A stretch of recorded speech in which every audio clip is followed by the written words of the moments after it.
la selección tunecina en el grupo 2 logró una cuestión que era prácticamente milagrosa, que fue derrotar en eliminatorias previas y por penalti. Ya se estaba empezando a usar al menos en eliminatorias ese tipo de formato a la selección marroquí. Eliminó a Argelia en la segunda ronda, a Guinea, que hoy en día solo es productora de fútbol para Europa, pero que antes era una selección temible. Yo pienso que en los tempranos 70 incluso más temible que la selección camerunesa. Lo que pasa es que el nivel de Camerún creció mucho. Y en la ronda final sí se enfrentó a Egipto, que es un clásico.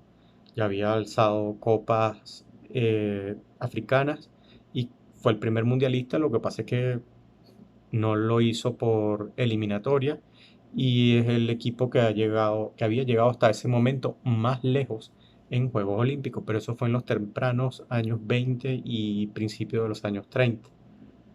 Se esperaba que esas selecciones, que Marruecos en primera ronda y que Egipto en última instancia, pudieran ejercer su tradición sobre una selección considerada pequeña pero muy fuerte, que es la selección cartaginesa tunecina. Túnez tiene muy, no tiene tanta ascendencia, Cartago, aunque son antepasados, no tiene tanta ascendencia con lo que es Túnez, un país musulmán, un país eh, que es muy interesante en su ubicación geopolítica.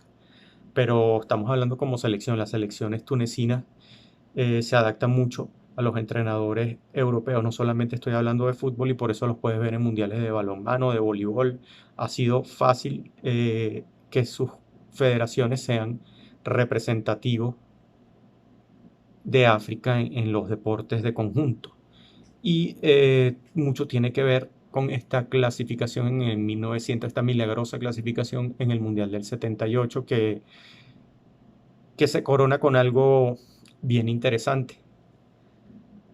México, en el área de CONCACAF, regresa, se venga, incluso consigue en casa, en la ronda final, sacarle 3 puntos cuando se juega con un formato de 2 a Haití, en un pentagonal final que incluye a El Salvador, Canadá, Guatemala y Surinam.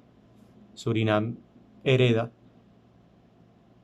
ese espacio del Caribe neerlandés, pero no era muy amateur comparado con otras selecciones y las selecciones incluso guatemaltecas, salvadoreñas, que eran las realmente aficionadas al fútbol, estaban en un nivel temprano.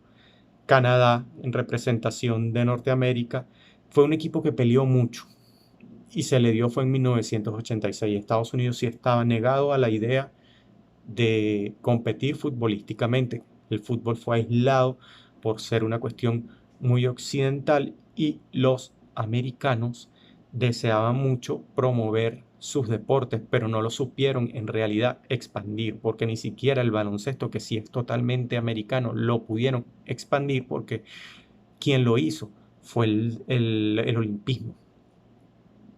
Así que México retoma su lugar de potencia y lo hace ganando en eliminatorias.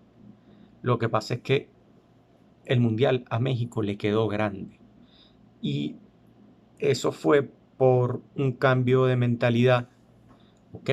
La sociedad mexicana, yo lo dije, para las eliminatorias del 74 cambió mucho luego de Tlatelolco y los hechos de la UNAM previos a los Juegos Olímpicos del 68 y al Mundial del 70. Y México se reconstruyó en base a muchachos que en su mayoría estaban viniendo del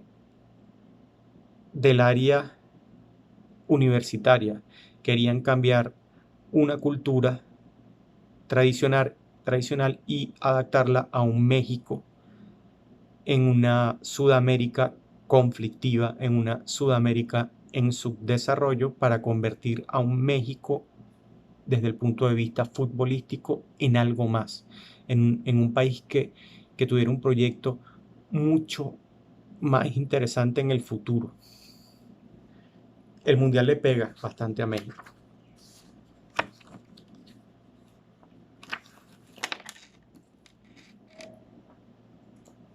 El grupo lo completó Polonia.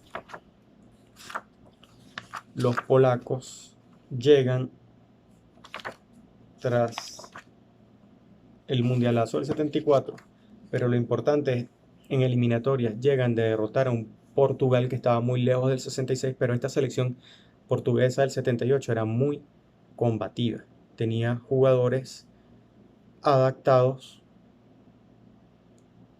a esta época, era un Portugal menos colonialista y más portugués, una selección fuerte, y una Dinamarca que todavía no podía alcanzar, porque estaba jugando fútbol prácticamente amateur, los niveles que quería